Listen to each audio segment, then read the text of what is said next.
Shalom, salam sehat selalu. Jumpa kembali dengan saya dalam channel Tania 267. Pada video ini saya mengajak adik-adik mahasiswa dan juga teman-teman peneliti pemula untuk masuk ke bagian inti yang keempat dari sebuah skripsi ataupun laporan penelitian, yaitu bab 4 yang berjudul hasil penelitian dan pembahasan.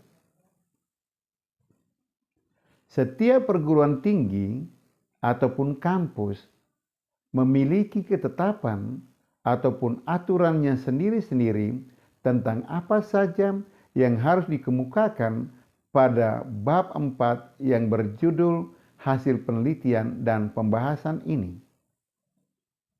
Bahkan ada juga perguruan tinggi yang menempatkan hasil penelitian dan pembahasan pada bab yang berbeda.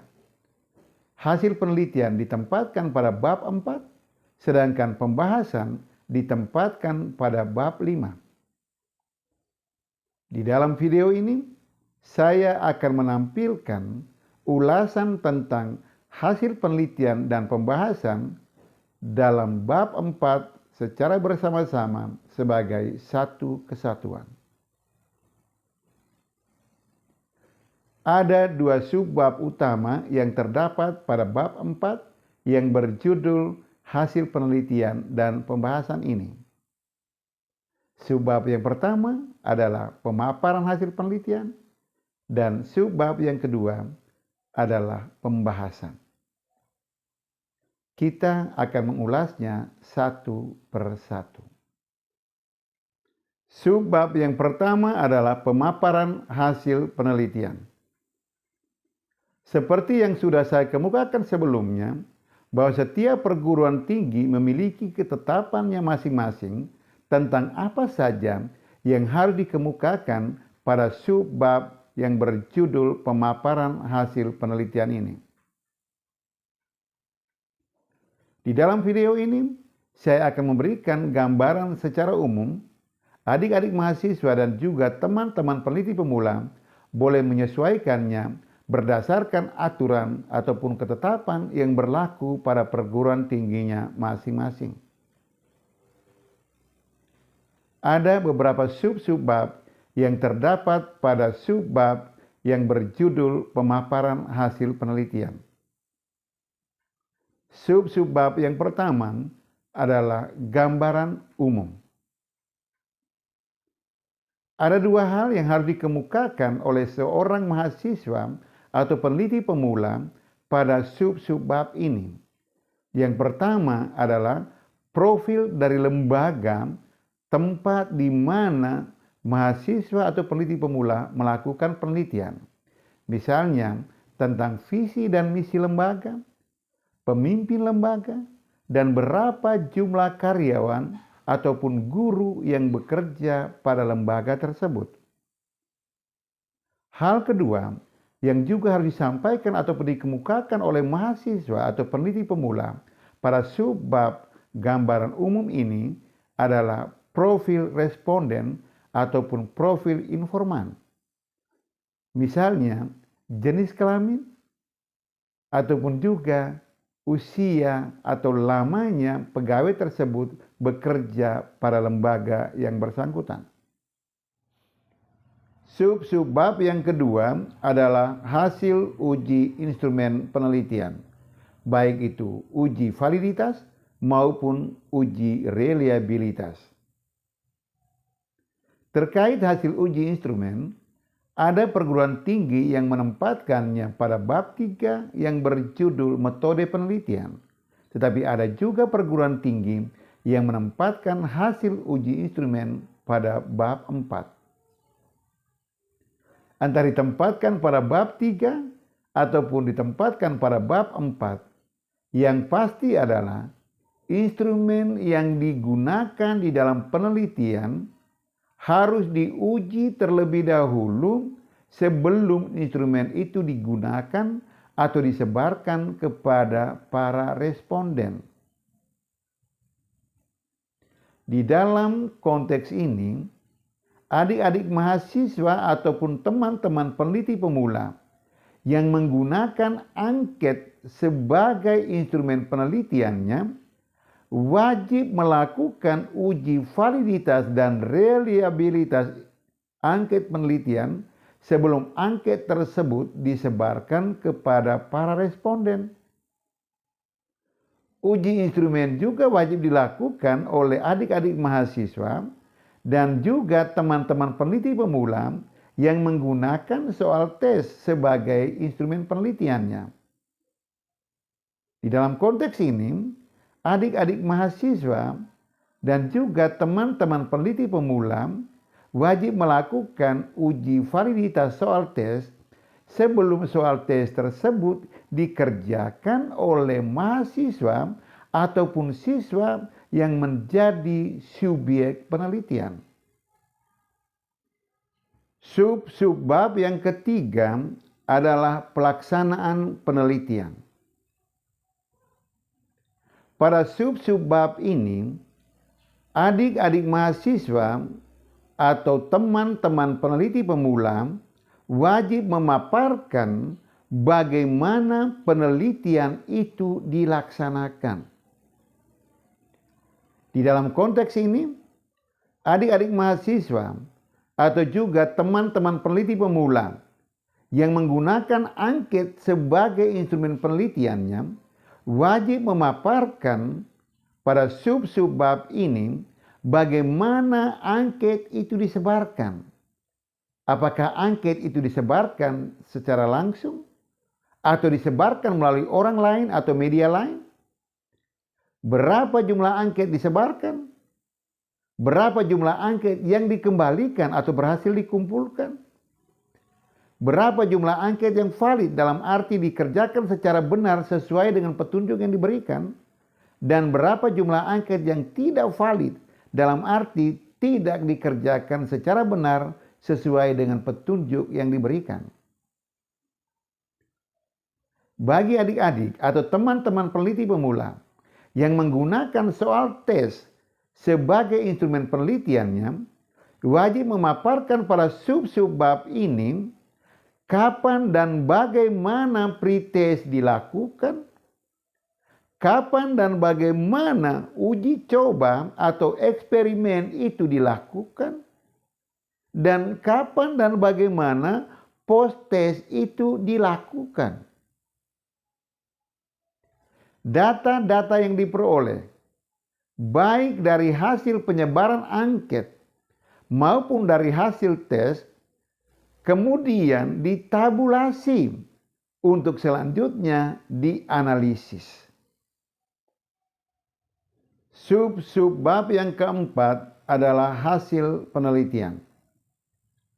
Pada sub-bab ini terdapat sedikit perbedaan antara adik-adik mahasiswa ataupun teman-teman peneliti pemula yang menggunakan rancangan penelitian deskriptif dan adik-adik mahasiswa ataupun teman-teman peneliti pemula yang menggunakan rancangan penelitian korelasional, semi atau kuasi eksperimen, dan rancangan penelitian eksperimen murni. Adik-adik mahasiswa ataupun teman-teman peneliti pemula yang menggunakan rancangan penelitian deskriptif pada sub-bab ini dapat secara langsung menampilkan hasil analisis statistik deskriptif atas data-data penelitian yang telah diperolehnya, baik yang berupa frekuensi dan presentasi maupun yang berupa mean dan standar deviasi.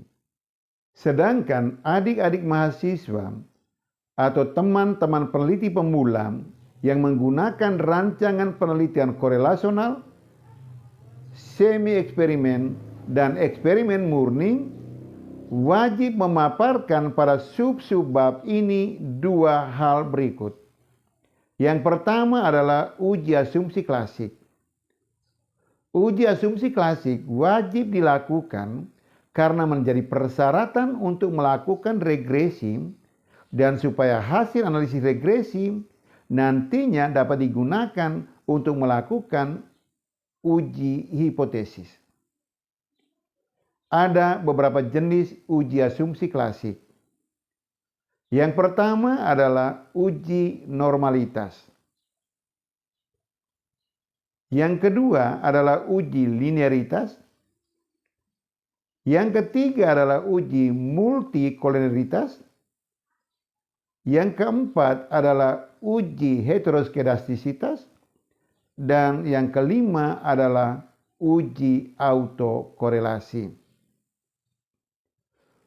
Khusus untuk adik-adik mahasiswa ataupun teman-teman peneliti pemula yang melakukan penelitian perbandingan, uji asumsi klasik homogenitas data wajib untuk dilakukan juga. Pertanyaannya adalah, apakah semua uji asumsi klasik yang sudah disampaikan tadi itu harus dilakukan oleh semua peneliti yang menggunakan teknik analisis regresi? Jawabannya adalah tergantung kepada jenis data penelitian dan juga teknik analisis data yang digunakan. Sebagai contoh, adik-adik mahasiswa ataupun teman-teman peneliti pemula yang data penelitiannya bukan bersifat data time series, maka adik-adik mahasiswa atau teman-teman peneliti pemula bersangkutan tidak perlu melakukan uji asumsi autokorelasi. Karena uji asumsi klasik autokorelasi hanya dilakukan apabila data penelitian kita berupa data time series. Contoh lainnya, adik-adik mahasiswa ataupun teman-teman peneliti pemula yang menggunakan teknik analisis regresi linear sederhana tidak perlu melakukan uji asumsi klasik multikolinialitas data. Hal kedua yang juga harus dipaparkan oleh adik-adik mahasiswa ataupun teman-teman peneliti pemula yang menggunakan rancangan penelitian korelasional, semi eksperimen, dan eksperimen murni pada sub-sub bab hasil penelitian ini adalah uji hipotesis. Uji hipotesis ini didasarkan pada hasil analisis regresi yang sudah dilakukan atas data-data penelitian yang sudah ditabulasikan dari hasil penelitian yang kita lakukan. Subbab kedua yang terdapat pada bab 4 adalah pembahasan. Yang hendak dibahas pada subbab ini adalah hasil penelitian dari adik-adik mahasiswa ataupun teman-teman peneliti pemula yang sudah dipaparkan pada subbab sebelumnya yang berjudul pemaparan hasil penelitian. Di dalam kerangka pikir ini, pembahasan tidak boleh keluar atau menyimpang jauh dari hasil penelitian yang sudah dipaparkan pada subbab sebelumnya. Di dalam subbab pembahasan ini, adik-adik mahasiswa ataupun teman-teman peneliti pemula bisa menunjukkan atau menampilkan apakah hasil penelitian saat ini sejalan ataukah bertentangan dengan teori-teori ataupun hasil penelitian sebelumnya yang sudah dipaparkan secara detail pada bab 2 yang berjudul landasan teori. Dengan menunjukkan sejalan tidaknya hasil penelitian kita dengan teori-teori ataupun hasil penelitian sebelumnya yang sudah dipaparkan pada bab 2, kita dapat menemukan titik kebaruan dari penelitian yang kita lakukan. Nah, adik-adik mahasiswa dan teman-teman peneliti pemula, di dalam video ini kita sudah membahas bersama-sama tentang hal-hal apa saja yang harus dipaparkan atau ditulis pada bab 4 skripsi atau laporan penelitian kita yang berjudul hasil penelitian dan pembahasan. Bagi adik-adik mahasiswa dan juga teman-teman peneliti pemula yang baru saja menyelesaikan penelitiannya, yuk mari kita mulai menyusun bab 4 dari skripsi atau laporan penelitian kita. Pada video selanjutnya, saya akan mengajak adik-adik mahasiswa dan juga teman-teman peneliti pemula untuk masuk ke bagian inti yang kelima dari sebuah skripsi dan atau laporan penelitian, yaitu bab 5 yang berjudul penutup. Terima kasih. Salam sehat selalu. Salam.